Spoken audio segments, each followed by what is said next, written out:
Hey guys, Dan here with Sterling Self-Defense. Working in the shop as always. And here comes the Badger. White machine cranking along. Some stainless steel parts.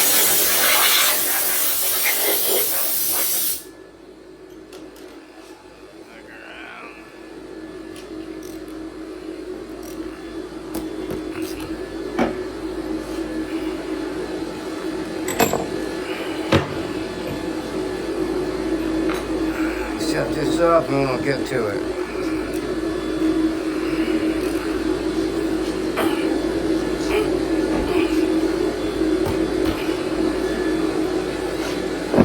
Oh, calm down, Badger. Make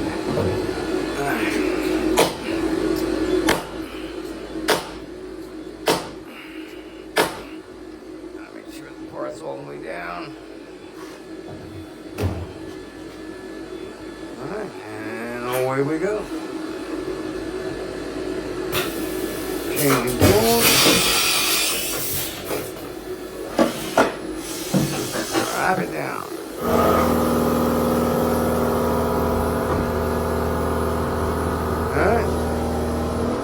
Alright, a lot of guys have been asking me about my new firing pin. They're like, oh, I got the old one. Is that going to be a problem? There's no problem with it. It didn't need to change the firing pin. Please check this. There, going.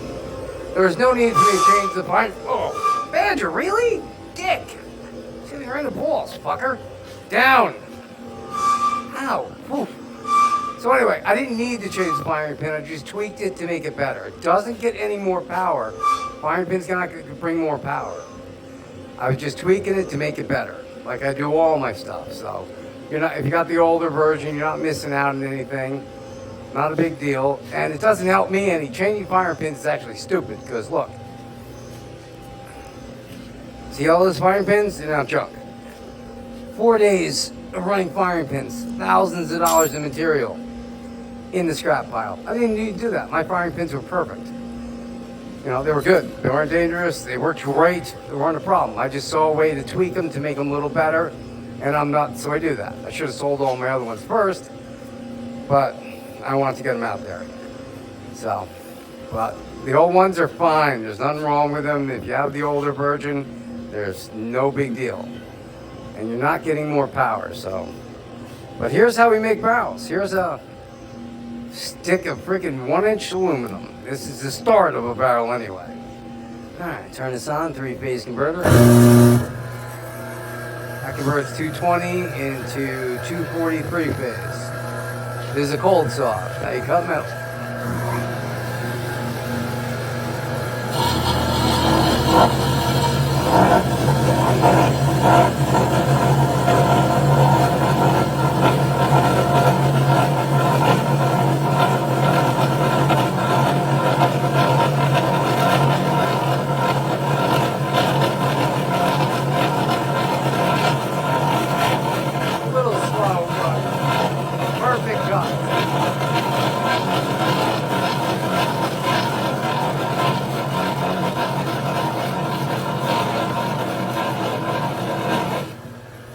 Good thing about this saw, it's always the perfect cut.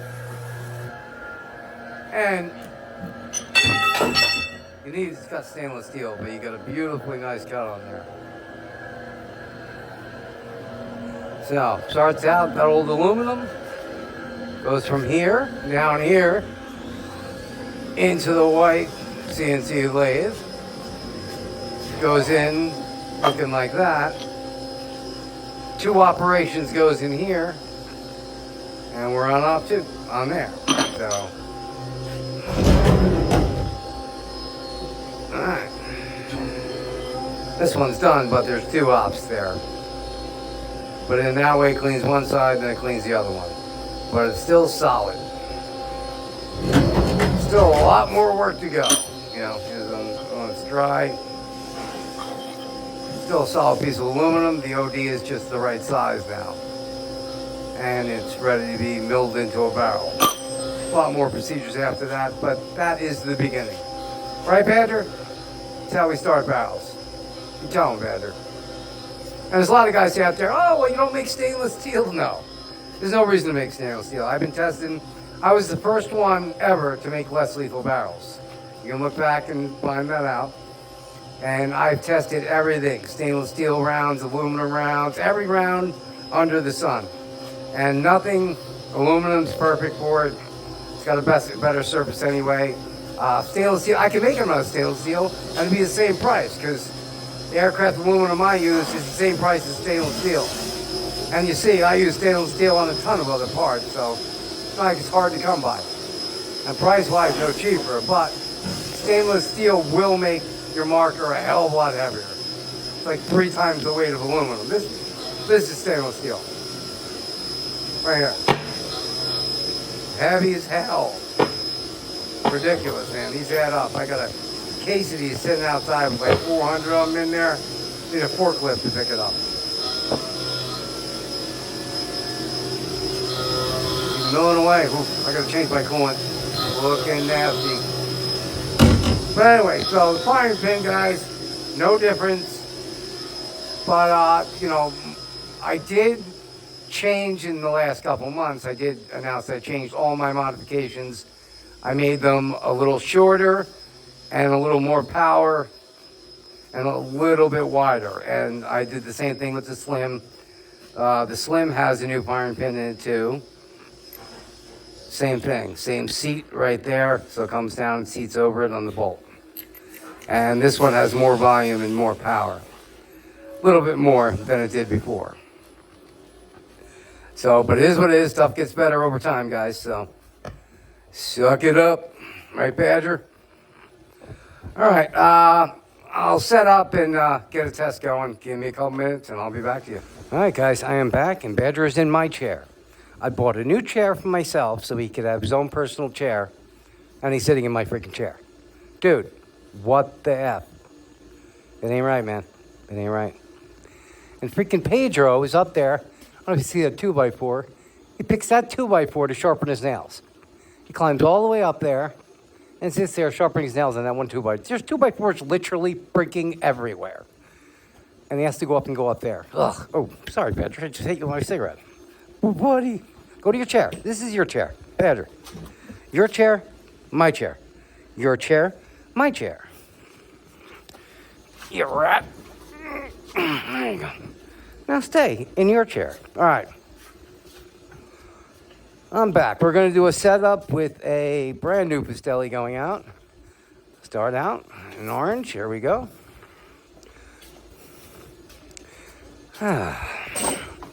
Oh, okay, and guys, don't forget, get your numbers in.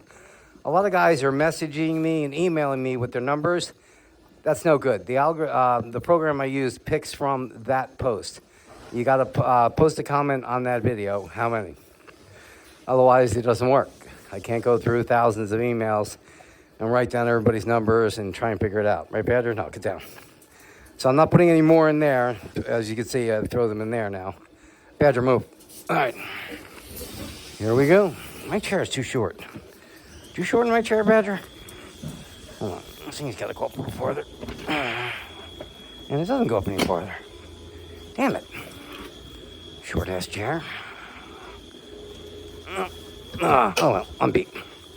All right, short chair. Okay, brand new Pastelli. Geez, I feel like a midget down here. Yeah, I got to get a bigger chair. All right, you know what? Hold on. I'm going to get a bigger. I got another chair in my shop. All right, I'm back. I went to get the chair and I forgot I had to change a part. Running some stainless steel, and we added a new probe in to check that we're at a problem. Speeds and feeds. We're trying to get as fast as possible to get the part done as quick as possible. Had it like 9 minutes, which isn't great, but we were breaking a lot of drills. And then if you don't notice right away, the next part, you're running a problem. So we got a new probe now that after the drill comes down, drills the holes, it goes over, hits the probe, makes sure it's still at its length so you know it's not broken, and checks it every time. And if it breaks, stops everything, change it out, we're good to go. So we're able to increase the speeds and feeds on this. Got the part down to 6 minutes. All right, and away we go.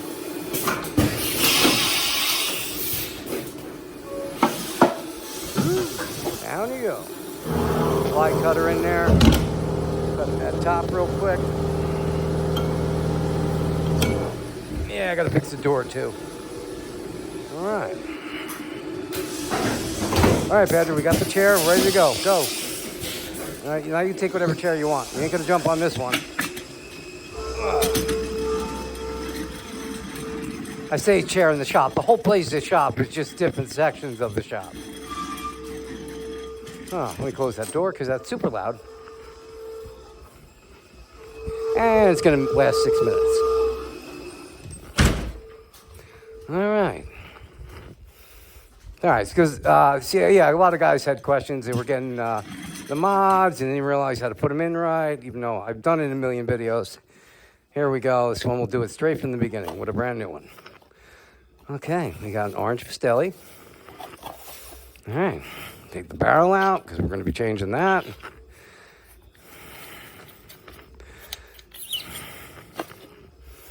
Put this down.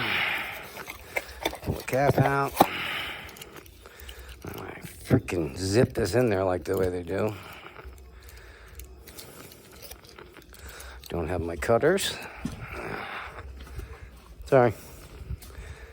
Unprepared as always I am.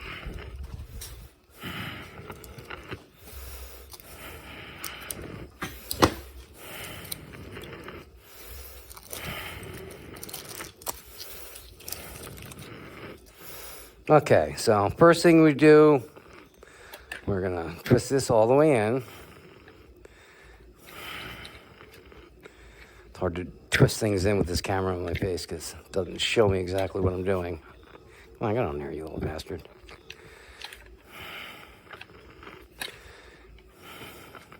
All right. Tighten it all the way down. Now, you want to take your bump stop. You're not going to put it on all the way now. You're just going to set it so you know where it's going to sit straight. All right, so that's where it sits straight.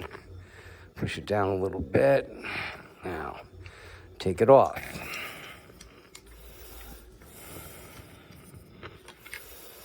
Now, you want to take like a rubber wooden mallet and you just want to tap it down. Push it down and tap her in there. You don't want to break it. All right, there we go. So now it will line up right. You got to do that or you just put it on, it's not going to line up right. So there we go. Lined up. All right, put that aside in here. Now we're going to take off the back cap.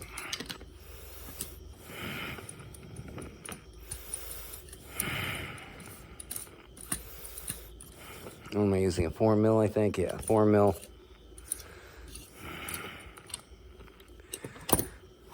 All right, there we go. Cap is off.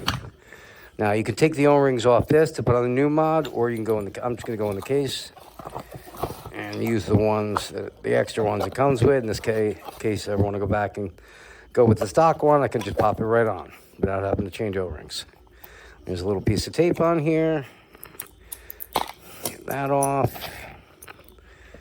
Open up the O-ring kit, and we want one of these.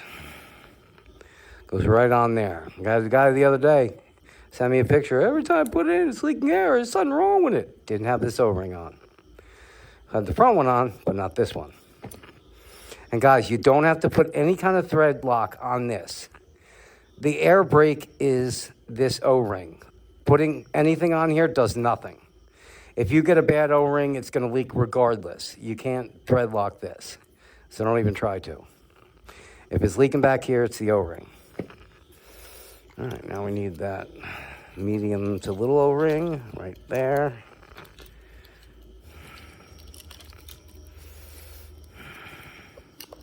It's weird. They're usually always in the bag. I don't know. I guess where packed them different. But usually they're in all the O-rings are in a little plastic bag. And there you go. O-rings are on. So we're done with this. This goes back in here. Cap goes back in here. This goes outside of here. All right, now Put this out of the way here. Everywhere you look, there's a freaking Pastelli or something. Oh, all right. So, oh, yeah, I did laser this. This is good, okay. Now, compensator. Oh, that's why I didn't want to put that away. I knew I was forgetting something. Hold on, I need that little box again. All right, when you put a compensator on, you need a longer screw. You want to save the other screw so you don't lose it. So I'm going to need a different one to take that one off. Okay, here we go.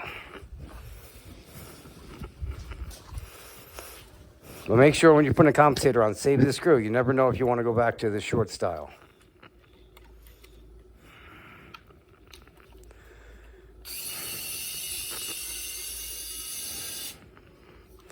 So we're going to drop that little screw in there and get it off of here. Come on, you little fucker. There we go. All right. Now, take our compensator, slip it on here. And the rails on here they're off a little bit. They don't fit a lot of tack lights and stuff, but with my compensator, it allows to put anyone on there. I forgot to clean out the last of that. There we go. Now, take the screw it comes with, drop it down in there.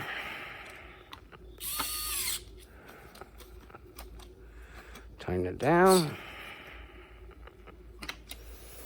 All right, now we're going to put the mod on the back.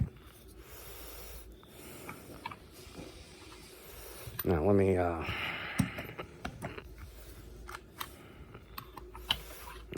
start screwing it in. It's going to start getting a little tight. Pull the trigger, make sure it's all the way pulled, and send it home.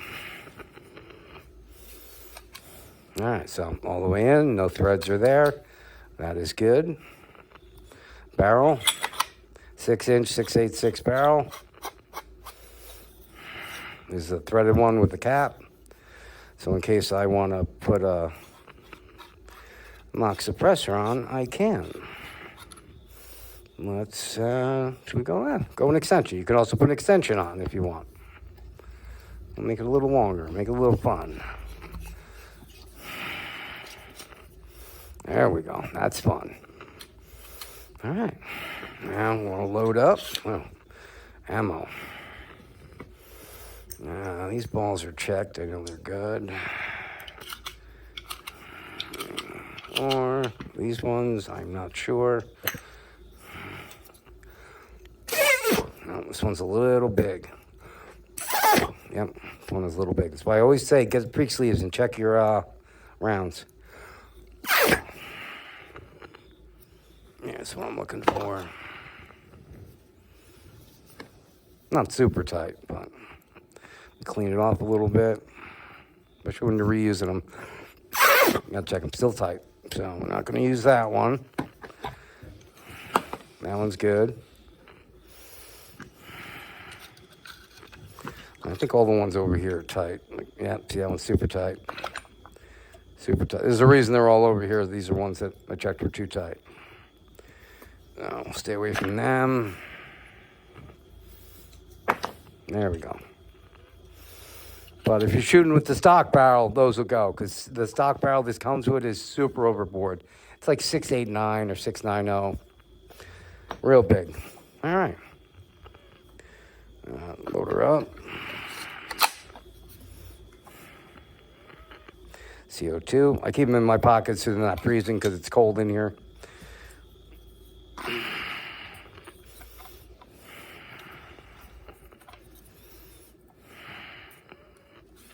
All right, so now we're ready to air up. And we're all aired up, no problems, good to go. All right, let's get some numbers. First shot. 574, woohoo! Next shot. 542, 12 gram CO2. 536, all over 100 joules. 464. 404. And that's all. That's all the CO2, and all the rounds. Whoo, some big numbers on that sucker, huh? Oh, well over 500. Except the last one was a little under. But great numbers. But that's your first setup, and this is my second kit. I have one kit. This is the next stage up. Doesn't come with the extension. Comes with a 6-inch barrel. So that extension is fun. So want to throw it on there. But you can add extensions to a threaded barrel, make it any size you want. Add mock suppressor, minor bore match mock suppressors. So, all right, what else? Some other stuff to talk about. I'll get to it another time. But that's it for now. I got to go change a part. It's been done for 5 minutes, so I will see you guys on the next one. Stay safe.